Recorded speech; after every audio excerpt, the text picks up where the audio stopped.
Oh yeah, there's no way I was doing an entire review show for this. Not with the Disney Decembers, not with it being so close to Christmas and the holidays. That's just not happening. So, but this is a big movie. Sonic 3 is obviously going to be a big film this year. So, I definitely wanted to do a quick review. So, this is just a fast little vlog style about what I thought of Sonic 3. And before I go into that, I should give my thoughts on what I thought of the other Sonic movies. I guess I'm one of the rare few that didn't like the first one. I didn't hate it by any means, but I've made the argument over and over that I think Sonic shouldn't be shoved in a car with the most boring X-Men. So now we're getting movies where they're fighting in space and literally running around the world, having these big fight scenes. And call me crazy, it's a little bit more what I'm looking for, but I also understand people that liked it just because they like seeing Sonic on the big screen, they like seeing Jim Carrey act silly and everything. So like I said, I definitely didn't hate it. I enjoyed the second one quite a bit. Again, I don't think it's anything great, but I thought it was very funny. I thought it was closer to what I was looking for with a Sonic movie. It's about,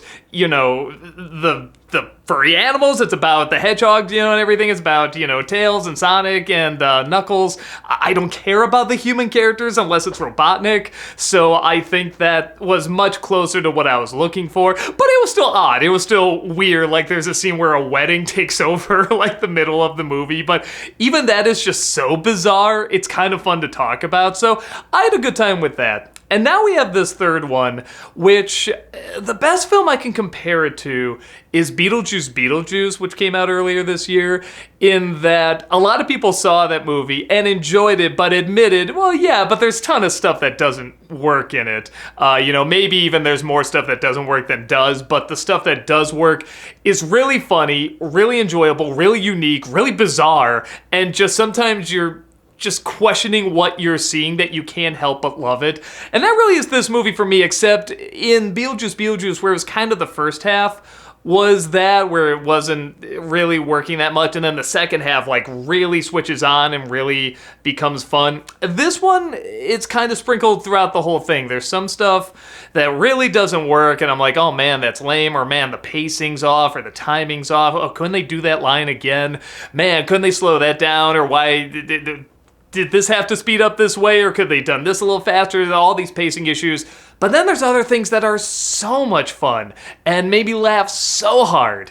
And at the end of the day, again, as long as you're not shoving him in a car and you call it a day, and you're doing stuff I want to see Sonic do, I want to see Shadow do, I want to see all these characters do, which is, run fast, tell some funny jokes, have an angsty backstory for Shadow, go up into space, fighting machines, and Robotnik acting weird and goofy and everything, or Eggman, I guess as he's called. I'm old school. I call him Robotnik. But I'm pretty good. I'm pretty easy to please in that category. There definitely are times where I was watching this saying, man, there either need to be some take twos or there need to be some re-editing in terms of some of the...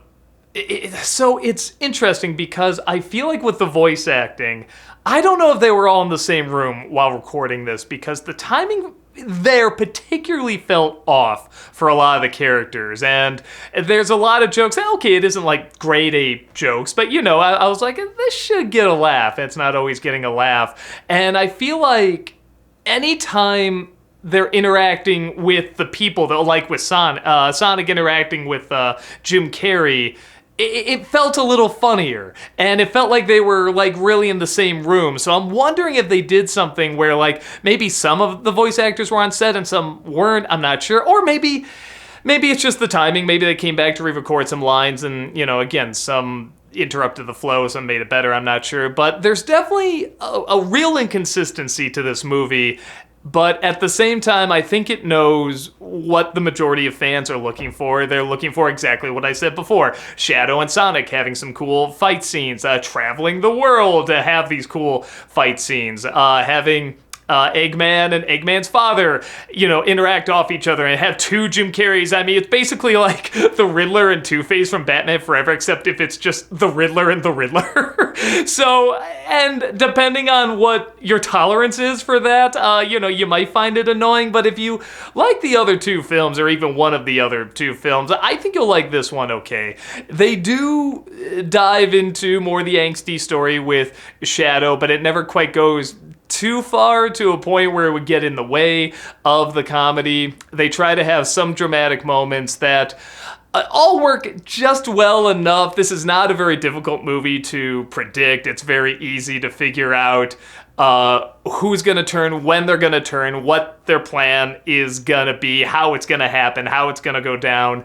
But again, you're not really watching a Sonic movie for the twists and turns. You're watching it to see a fun character you've grown up with act silly and do a lot of cool stuff. And there's a lot of cool stuff in here. The fight sequences in particular between Sonic and Shadow are really, really cool. There's even a scene where he does the Akira motorcycle slide, but he does it on the side of a building and goes up into the air. Like, they're so good at just adding these other nice little touches on there. There are some jokes that, like I said, really did make me laugh. There's one sequence where I don't think I'm giving anything away when I say, the Eggmans are going to be defeated.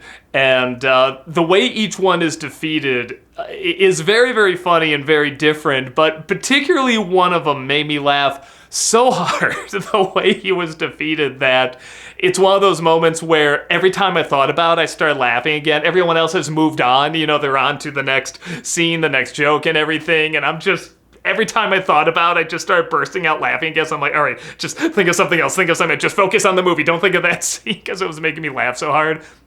And a lot of the dialogue for Eggman is still pretty funny. In the second film, I think he opens up saying he's stuck in a portobello purgatory. There's a lot of dialogue like that. That's really fun. There definitely are moments where the movie just comes to a halt just to do silly, weird moments, particularly with Jim Carrey. And at the very least, you've come to expect that a little bit. It's a little bit more like, all right, we're kind of, that's almost why we're here, is to have these moments that are just out of nowhere and goofy and bonkers. Where when it's with the other human characters, like in the last film or the first film, it always felt out of place and like it was slowing everything down. You always felt like you could just take these moments out and miss nothing, or at least miss nothing that you're going to see a Sonic movie for. So the other characters, the James Marsden, I forget the lady's name, but they're back in the movie, and I'm not gonna say like they're worked in great, but they are worked in better than the other films. It does feel like there's a purpose for them to be here. Again, even if that purpose is very obvious, even if there's moments where someone has to get really mad because of something that happened to the human character, and you know what's gonna happen to the human character. You know that this is just here to move the plot forward, but at the very least, it is moving the plot forward. It's not dragging it to a complete halt.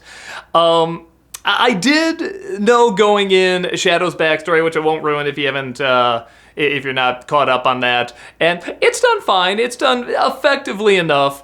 The funny thing is that I think when I was talking about the teaser or the trailer, I just do these little reactions, and I said, well, Shadow's trying to look really angsty, and darker and stuff like that, but I'm sure in these movies they're not going to go that dark with the backstory, and it's like, they follow through. See, I didn't know the backstory by that point. I do now.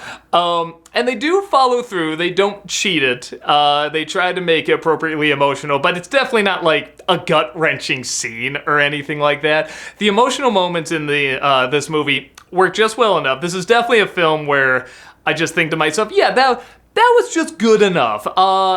A lot of the dialogue and action and plot points and everything have a real anime feel to them, and I think that is on purpose, but at the same time, yes, that means they're gonna have these, big fight sequences, this big close-ups, and, these exaggerated fights, and this dialogue that's gonna be, very short, direct, and to the point, but it's gonna sound epic and huge, but it's also just very, very simple at the same time. There's not that many mind-blowing lines in this. But again, are you expecting that from Sonic the Hedgehog 3, for that matter? Again, without going into spoilers, the mid-credit sequence and after-credit sequence are both very good. The after-credit one you can figure out, but it's still nice to see. The mid-credit one, it was very, very satisfying. A lot of the people in the audience were kind of losing their mind at it. So, so that was very, very cool to see. Trying to think what else. It's a very straightforward movie. It's, like I said, I don't think it's great. I probably give it 3 out of 4. That's what I gave the last one.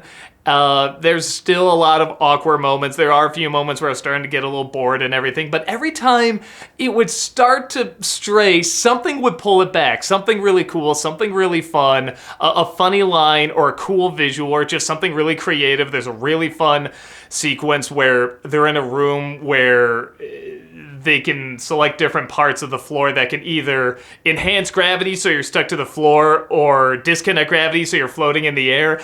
And now it's already a great idea, but then it goes haywire, like it gets all messed up, so it's constantly going back and forth, and people are flying up and down, getting stuck on the ground, flying through the air, and they all have to have a fight sequence with that. There's a lot of creative moments like that. I like that they go into space. There's fights in space in this. I mean, this is what I wanted to see in a Sonic movie, and like I said, I feel like I got a fair amount in the last one as well. But just when people are just so shocked I couldn't like the first one, like, well, what are you looking for? This is what I was looking for. So with that said, I think Sonic fans that like the first movie, you're probably going to love this one. Because again, if you're okay with him being stuffed in a car, well, then you're definitely going to be more than okay with him going up into space, running around the world, to Egypt and Rome and all these places, fighting another fast hedgehog. But don't expect anything that's really going to be like taking it to a new level, especially from a dramatic point of view. I mean, sure, you could argue this is technically the most dramatic Sonic the Hedgehog movie, but at the same time, it's not super dramatic. Like, everything's done just effectively enough where you do care, and, you want to see what happens with these characters. So, I'm looking down because my own little hedgehog here is trying to rub up against the camera. He has a bad habit rubbing up against the tripod there. So I'm probably going to wrap this up because he's going to keep doing that. Because there's not a ton else to say. It's a decent time. It's inconsistent, but it's good video game fun. It's a totally fine video game movie. I wish I had more to say, but I really don't.